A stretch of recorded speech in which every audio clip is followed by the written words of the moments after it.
할렐루야. 사랑하는 교회 여러분, 감사의 계절이 찾아왔습니다. 가을의 풍성함이 앞에 예배 자리 가운데도 가득 채워졌는데요. 여러분 참 아름답죠?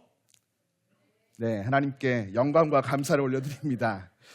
요즘 식당에 가면 음식마다 원산지 표기가 기록되어 있습니다.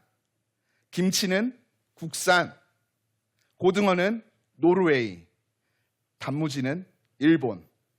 같이 말이죠. 어느 날 한 남편이 집에 들어와서 냉장고를 열었더니 아내가 다 이게 어디서 오는 줄 알아? 묻습니다. 그래서 남편이 마트라고 대답하는 거예요. 간이 참 크죠. 이 아내는요, 하나하나마다 이름표를 붙이며 쌀은 농부의 수고에서, 반찬은 반찬 가게 사장님의 땀에서, 전기와 수도는 누군가의 헌신에서, 밥상을 차리는 것은 아내의 사랑에서라고 말했답니다. 네, 결국 모든 것들이 누군가로부터 온 감사의 제목이라는 것입니다. 감사는 그렇게 기억하는 순간 피어나기 시작합니다. 풍성한 이 가을, 우리는 질문하게 됩니다. 무엇을 감사할까? 사실 이 질문은 하나님의 은혜를 떠올려보는 기억의 시작입니다. 이는 매우 성경적인 태도이죠. 다윗은 시편 103편 1절과 2절을 통해 자기 자신에게, 그리고 오늘 우리에게 감사를 느껴라 말하기보다는 감사를 기억하라 명령합니다.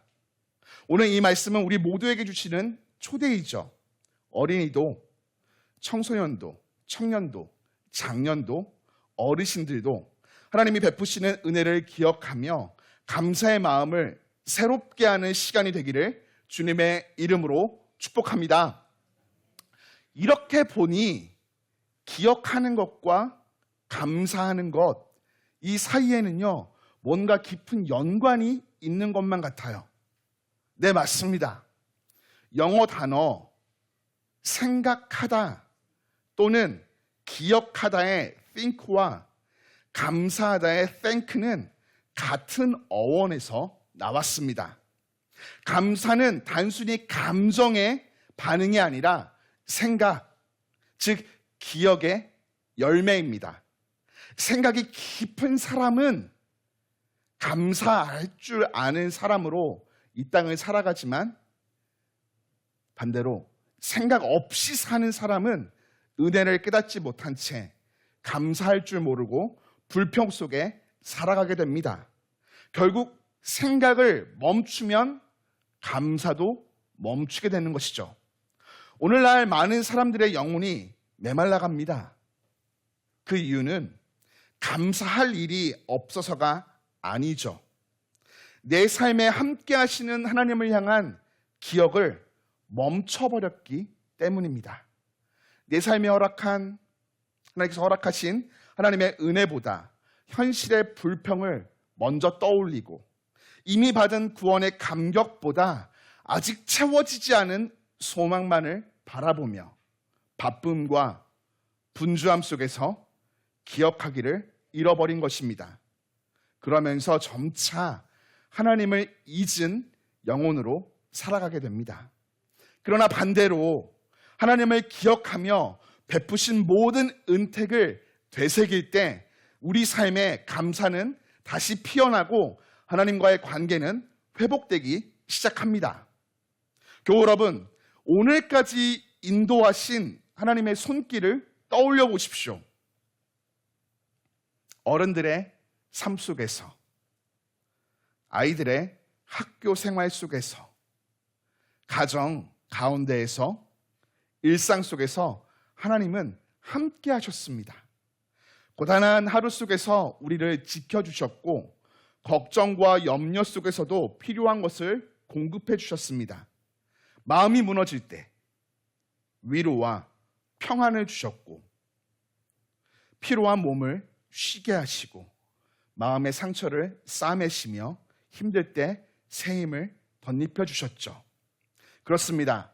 감사는 사라진 것이 아니라 바쁜 생활 속 잠시 우리의 기억 속에서 잊혀졌던 것입니다. 그래서 다윗은 자기 자신에게 그리고 오늘 우리 모두에게 이렇게 말합니다. 내 영혼아 여호와를 송축하라.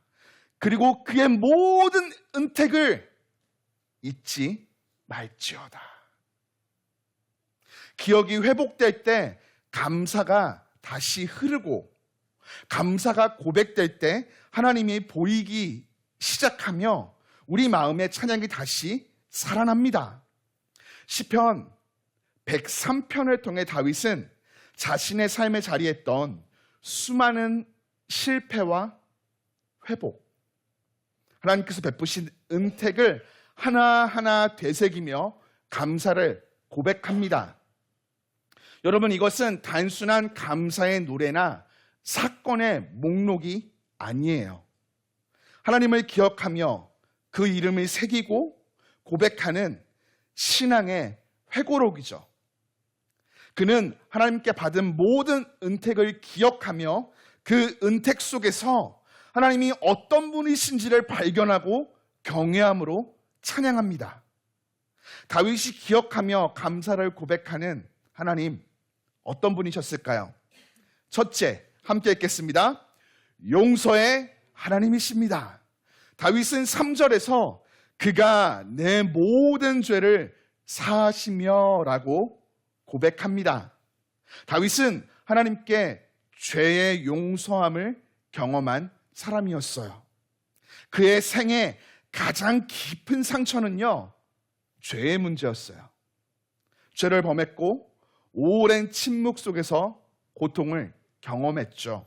그러나 회개할 때 하나님은요, 그를 용서해 주십니다. 다윗은 알고 있었어요. 하나님은 심판보다 은혜로 용서해 주시는 분이시라는 것을 말이죠. 우리도 마찬가지입니다. 하나님은 우리가 실수할 때 다시 일어설 수 있도록 언제나 용서의 손길을 내밀어 주십니다.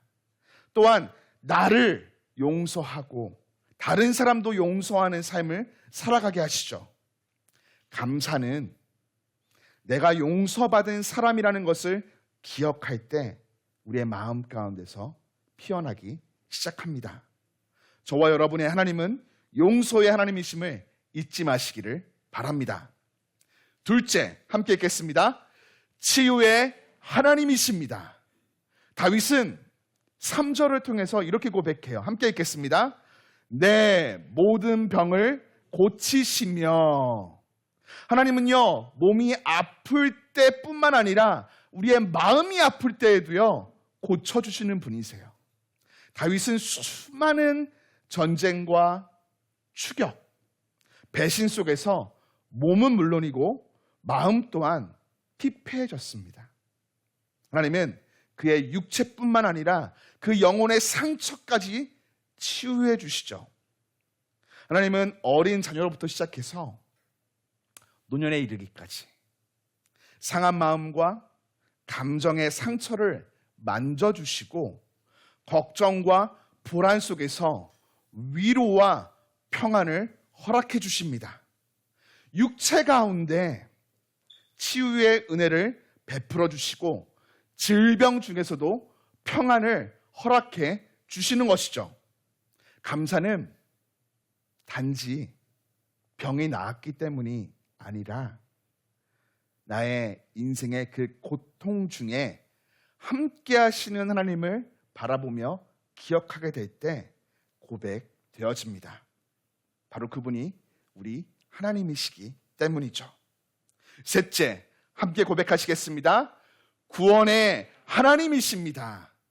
다윗은 4절을 통해 내 생명을 파멸해서 구속하시며 라고 고백합니다. 하나님은 언제나 우리를 포기하지 아니하시고 절망의 자리에서 생명을 구원해 주시며 새 힘을 부어 주십니다. 다윗은요, 수없이 죽음의 문턱을 넘나들었어요. 그러나 하나님은 그를 붙들어 주셨죠. 죽을 만한 상황 속에서도 그 생명을 지켜주시며 절망의 구렁텅이 속에도 그를 붙들어 주시사 새 소망을 허락해 주십니다. 그분이 바로 구원의 하나님이십니다. 여러분, 감사는 내가 지금 살아있음을 깨닫는 그 순간, 살아있다는 것 자체가 은혜임을 인식하는 그 순간 회복되어집니다. 저와 여러분의 하나님은 구원의 하나님이심을 기억하며 감사를 고백하시기를 축복합니다. 넷째, 함께 고백합니다. 긍휼의 하나님이십니다. 그렇습니다. 다윗이 고백하며 감사하는 하나님은요, 긍휼의 하나님이세요. 다윗은 사절을 통해서 인자와 긍휼로 관을 씌우시고 고백합니다. 하나님은요, 우리를 그냥 죄에서 구원해 주시는 분이 아니라 존귀하게 세워주시는 분이세요. 관을 씌운다라는 말은요, 존귀와 회복을 의미해요. 하나님은요, 다윗을 죄인으로 끝내지 않으시고 긍휼로 그를 다시 일으켜 왕자에 세우십니다. 그는 이렇게 고백하죠. 나의 하나님은 나를 다시 세워주시는 분이십니다. 아멘. 이것은 진리입니다. 하나님은요, 우리의 실수와 연약함을 감싸 안아주시며 괜찮아, 다시 시작하자 말씀하시는 분이세요. 그리고 존귀하다, 존귀하다 우리에게 고백해 주시는 분이십니다.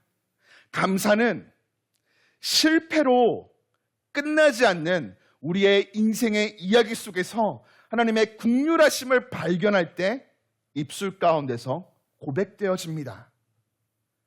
저와 여러분의 하나님은요, 인자와 긍휼의 하나님이심을 꼭 기억하시기 바랍니다. 끝으로 함께 고백합니다. 좋은 것을 주시는 하나님이십니다. 아멘. 다윗은 5절을 통해서 이렇게 고백합니다. 함께 읽겠습니다. 좋은 것으로 내 소원을 만족해 하사.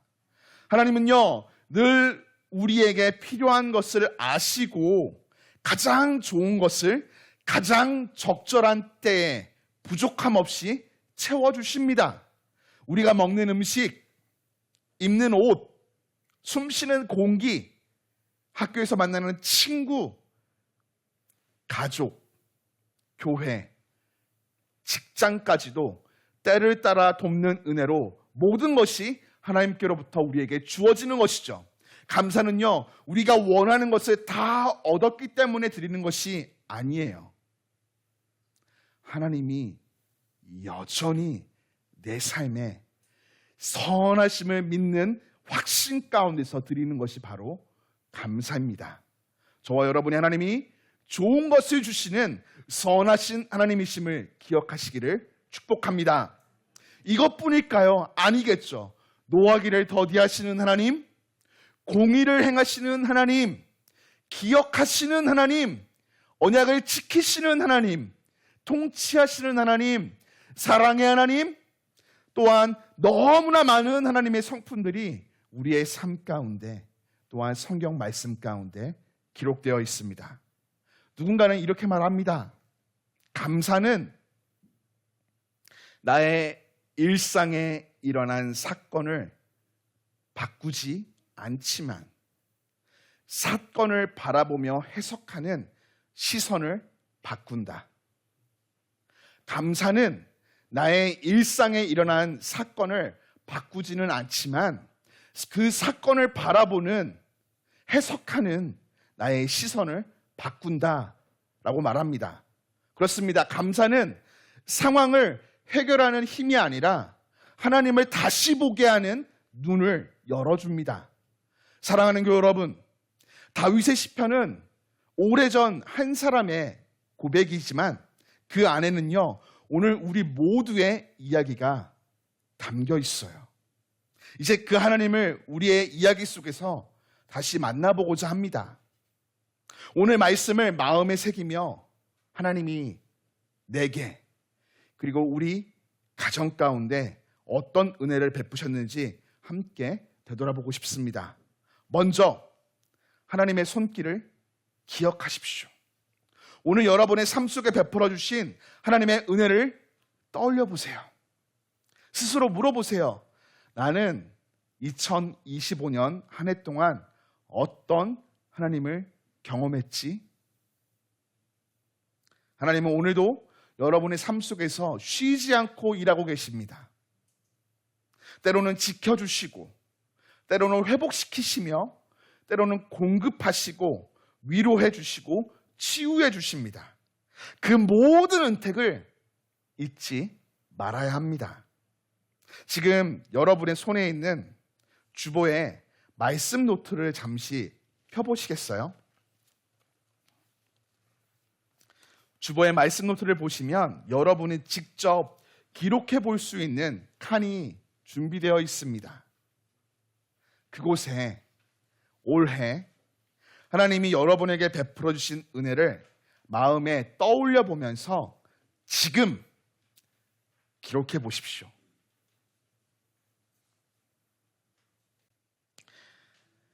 기록하셨다면 지금 잠시 옆에 계신 분과 짧게 나눠보겠습니다. 함께 나눠보시겠습니다. 혹은 앞뒤에 계신 분들과 함께 나눠보시겠습니다.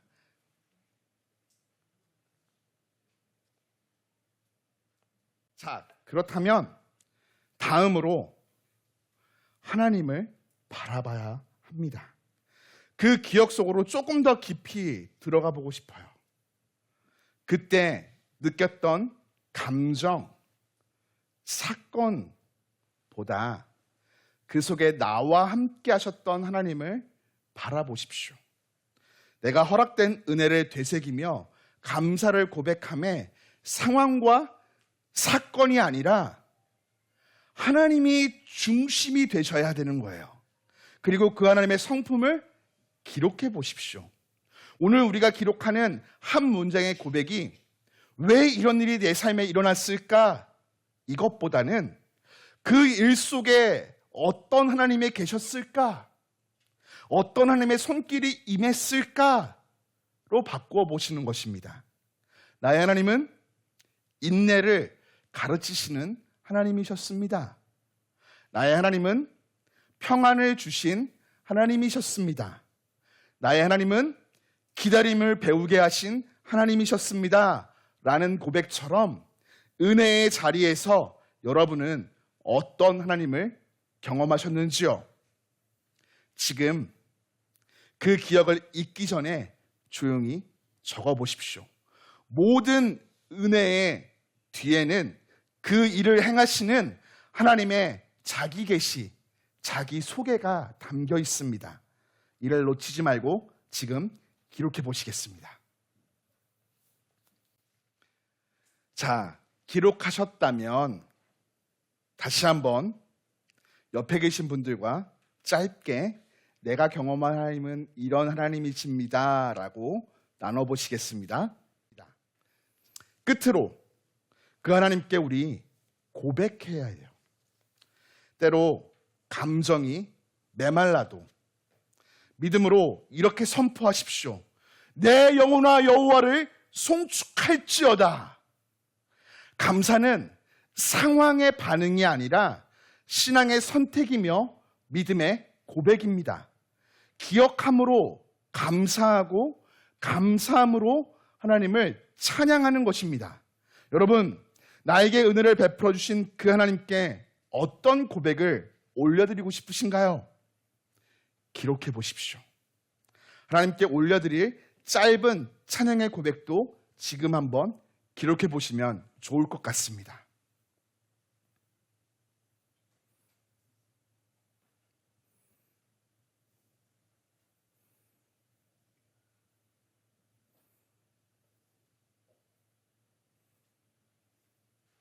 하나님께 모두 마음으로 고백하셨나요? 그 한 줄의 고백이 오늘 드려지는 예배의 결론이자 여러분의 믿음의 노래가 될 것입니다. 사랑하는 교회 여러분, 감사는 단순히 좋은 일이 있으니 고맙다라는 감정이 아니에요. 감사는 하나님의 은혜를 기억하는 믿음의 반응입니다. 우리가 은혜를 잊을 때 감사는 메말라가고 예배는 형식이 되며 삶의 중심은 하나님께로부터 멀어집니다. 그러나 하나님의 은혜를 다시 기억하기 시작할 때 상황이 아니라, 환경이 아니라 그 속에서 하나님이 어떤 분이신지를 깨닫고 고백할 때 감사는 다시 흐르게 돼요. 하나님과의 관계가 살아나며 삶이 새롭게 변화되어집니다. 그래서 다윗은 자신의 영혼에게 명령합니다. 내 영혼아, 여호와를 송축하라. 그의 모든 은택을 잊지 말지어다. 오늘 우리가 손에 쥔 그 주보에 적힌 그 한 줄의 감사, 은혜, 하나님에 대한 고백과 찬양이 단순한 문장 하나가 아니라 하나님의 은혜를 기억하는 참된 신앙의 고백이 되기를 주님의 이름으로 축복합니다. 그 고백이 추수감사절을 맞이한 오늘, 그리고 일상 속 가정과 일터와 마음 속에서 우리 입술에 살아있는 찬양으로 끊임없이 고백되기를 주님의 이름으로 축복합니다. 우리 함께 선포하며 고백하고 싶습니다. 제가 먼저 선창하겠습니다. 내 영혼아! 예배가 안 끝날 수도 있습니다. 내 영혼아! 여호와를 송축하라! 내 영혼아! 여호와를 송축하라! 할렐루야! 기도합니다.